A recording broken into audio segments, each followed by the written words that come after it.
والمهندس عمر ياسر وفقي. وأحب أنوه أن المهندس عمر ياسر هو خريج من خريجي مدرسة زهراء الأندلس.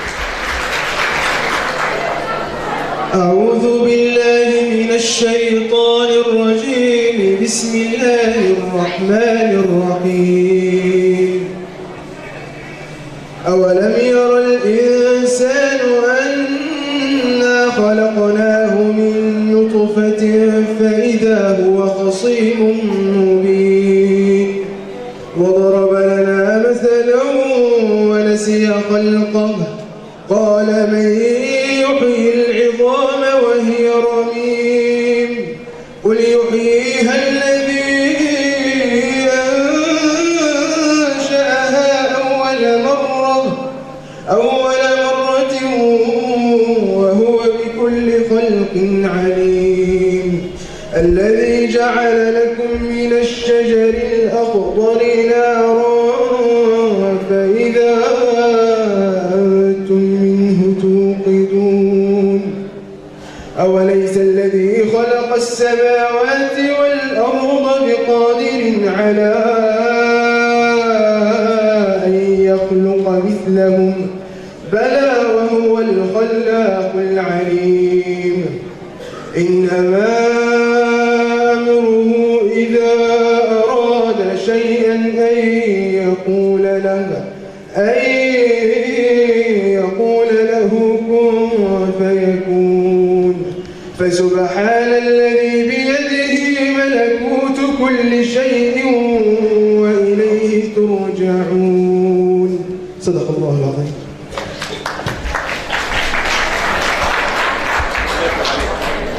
السلام الوطني.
كلامكم بهجة لقلبي وحبكم لي وقود دربي. كلامكم بهجة لقلبي وحبكم لي وقود دربي. أنتم نجوم جيل عظيم وتاج عز بين الأنام.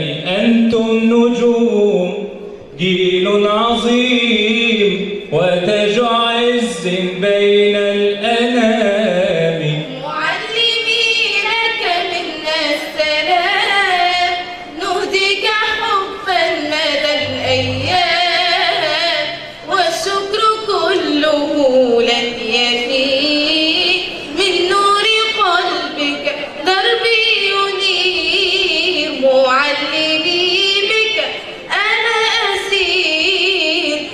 حبي وشكري للجميع، حبي وشكري للجميع.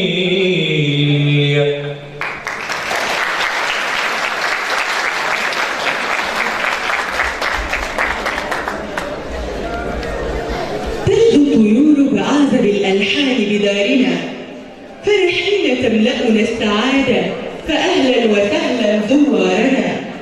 واليوم بكل حب نفتح لكم أبواب زهرائنا. عفوا كرام الدار، دعوني أجد بأمجادنا، فالمجد في ساحة العلم شرف، ومكانه عنواننا. يا صاحب العلم والخلق، كم جنيت من أزهارنا، ومعلمونا مشاعر علم، هم نجوم تسطع بدارنا. واليوم نجني ثمارنا، والفرحة تملأ قلوبنا. فالحمد والشكر لك رب السماوات والأرض ومالك أمرنا. لولاك ربي ما كانت الزهراء شمسا، لولاك ربي ما كانت الزهراء شمسا تسطع في أرضنا.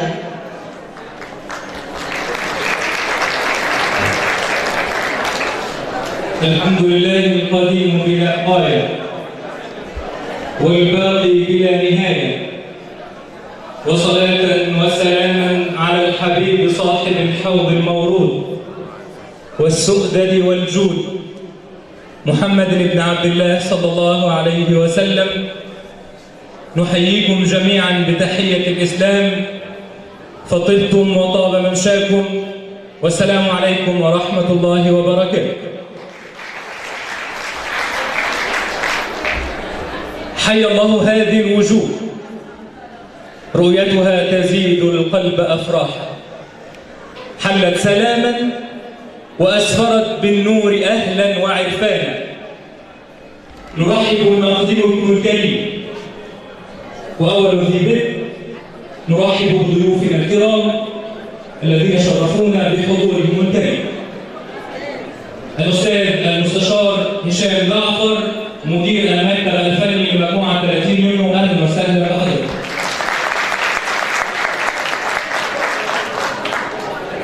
نرحب أيضا بالأستاذ هيثم زكريا. نرحب أيضا بالأستاذ عمر الأمين، ومرورها الكريم الأستاذة رشا مرعي، الأستاذة شيرين عطية، ونرحب أيضا بمدير المديرية الدكتور أماني قرني، وأيضا وكيلة المديرية الأستاذة رحاب علي،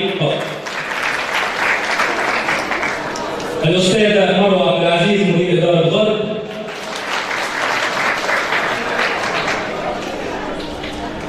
وكل ذلك في ضيافة الأستاذة أميرة عبد العظيم المدير التنفيذي لمدرسة زهراء الأندلس ومدارس زهراء الأندلس.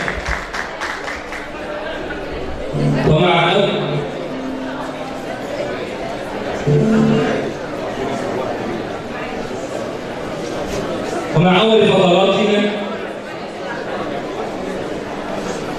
قال الله سبحانه وتعالى: يرفع الله الذين آمنوا منكم والذين أوتوا العلم درجات. إن المعلم شعلة قدسية تضيء لنا طريق الحق ودروب الخير والصلاح. فالعلم كما قال الشاعر يرفع الأمم ويجيبها ويرفعها إلى أعلى مكان. والآن مع ملحمة شعرية للمعلم يقدمها أبناء ومعلمون مدرسة زهراء الأندلس الثانوي.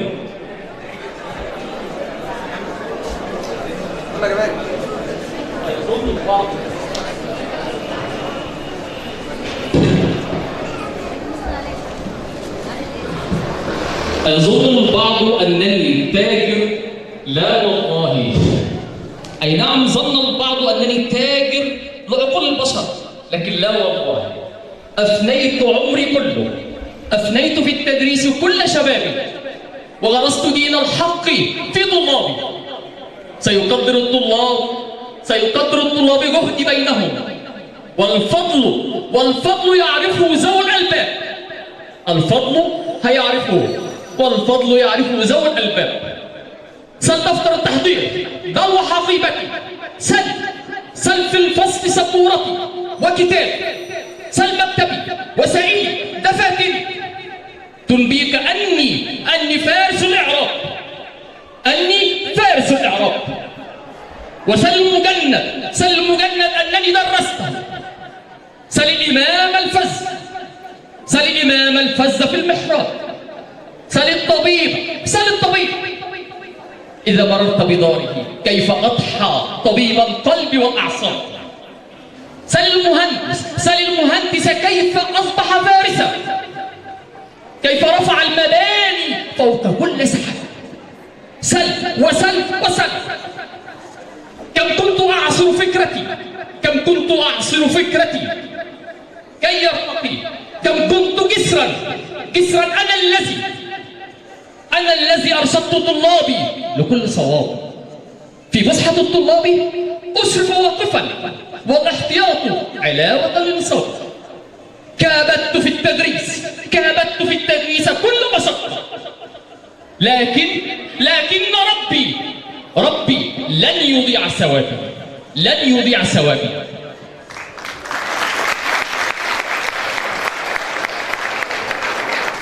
هيا نحو الأقلام لنبدد كل ضلال، وبنور الحبر الأزرق نرسم أجمل أحلام. هيا نحو الأقلام لنبدد كل ضلال، وبنور الحبر الأزرق نرسم أجمل أحلام. يا معلمي هاك قاسمي، لحن في فمي. قم للمعلم وفيه التبجيلا، كاد المعلم أن يكون رسولا. أعلمت أشرف أو أجل من الذي يبني وينشئ أنفسا وعقولا. سبحانك اللهم خير معلم، سبحانك اللهم خير معلم، علمت بالقلم القرون الأولى، أخرجت هذا العقل من ظلماته وهديته النور المبين سبيلا. أرسلت بالتوراة موسى مرشدا، وابن البتول تعلم الإنجيلا، وفجرت ينبوع البيان محمدا، فسق الحديث وناول التنزيل. علمت يونانا ومصر فزالت عن كل شمس ما تريد أفولا، واليوم أصبحتا بحال طفولة في العلم تلتمسانه تطفيلا. دار العلم يشيد فيحق له التمجيد، فن أدب وعلوم لا حجرا لا قرنين. لجدار العلم يشيد فيحق له التمجيد، فن أدب وعلوم لا حجرا لا قرنين. يا معلمي هاك قاسمي، لحن في فمي. أمعلم الوالي وساسة نشئه، والطابعين شبابه المأمولا، والحاملين إذا دعوا ليعلموا عبء الأمانة فادحا مسؤولا. ربوا على الإنصاف فتيان الحمى، تجدوهم كهف الحقوق كهولا. فهو الذي يبني الطباع قويمة، وهو الذي يبني النفوس عقولا، ويقيم منطق كل أعوج منطق، ويريه رأيا في الأمور أصيلا. في سفر يكتب درسا في نصف الليل وحيد، وأنا أحلم أحلاما بفراش النوم سعيد. في سفر يكتب درسا في نصف الليل وحيد، وأنا أحلم أحلاما بفراش النوم سعيد. يا معلمي هاك قاسمي، لحم في فمي في فمي في فمي. وإذا أصيب القوم في أخلاقهم فأقم عليهم مأتما وعويلا، وإذا النساء نشأن في أمية رضع الرجال جهالة وخمولا.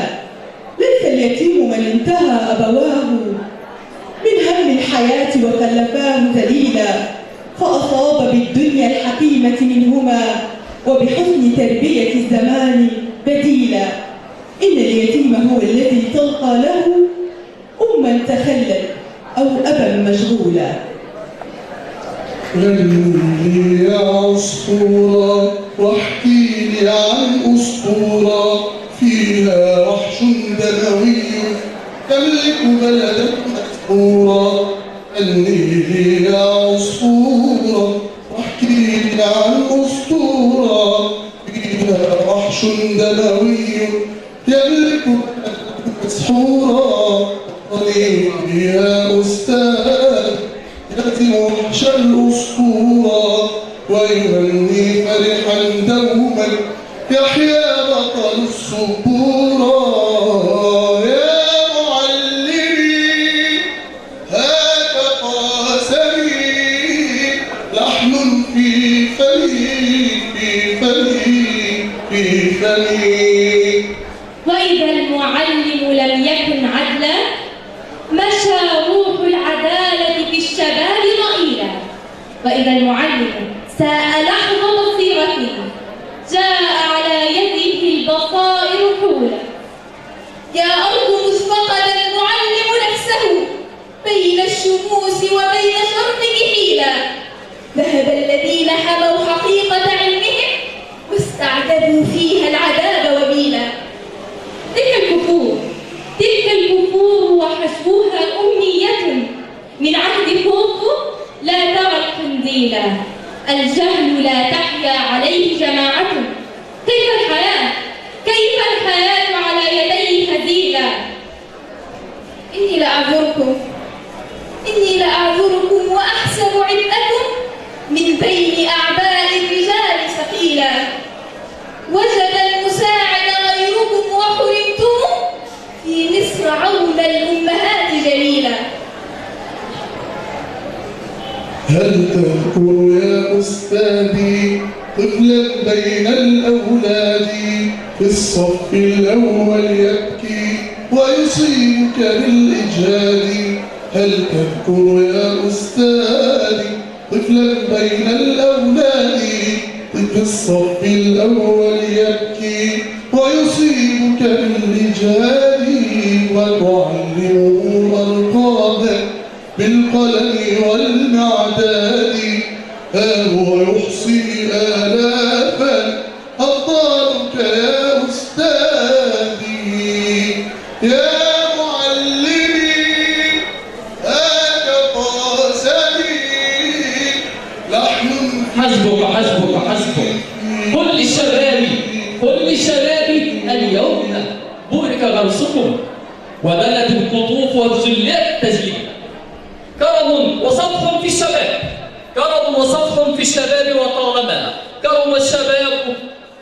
كرم الشباب ميولا وشمائلا. قوموا اجمعوا شعب الأبوة وارفعوا دائما صوت الشباب محببا مقبول. ما أبعد الغايات إلا أنني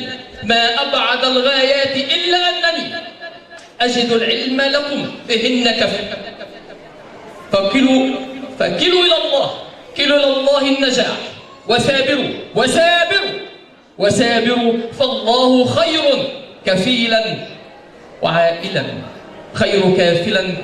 وعائلا.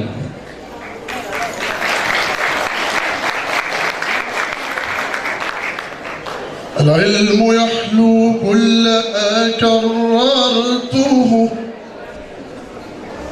ولذاك عدت مكررا لحلاوته.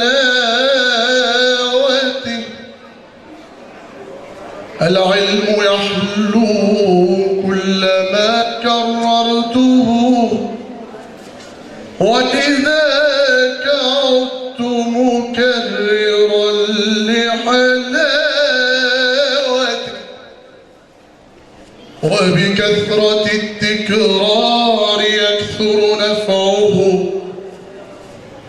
وبكثرة التكرار يكثر نفعه. فاذهب لتغنم من فوائد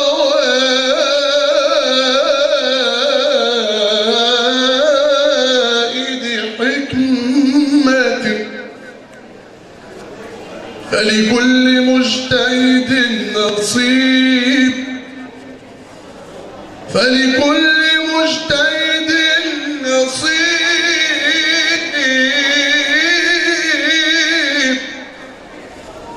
فلكل مجتهد نصيب. فاستعن بالله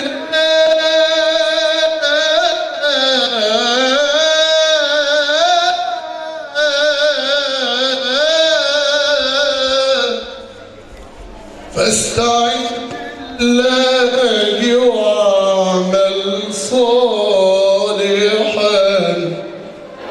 فاستعن بالله واعمل صالحا لإفادة العلم يحلو كلما كررته ولذاك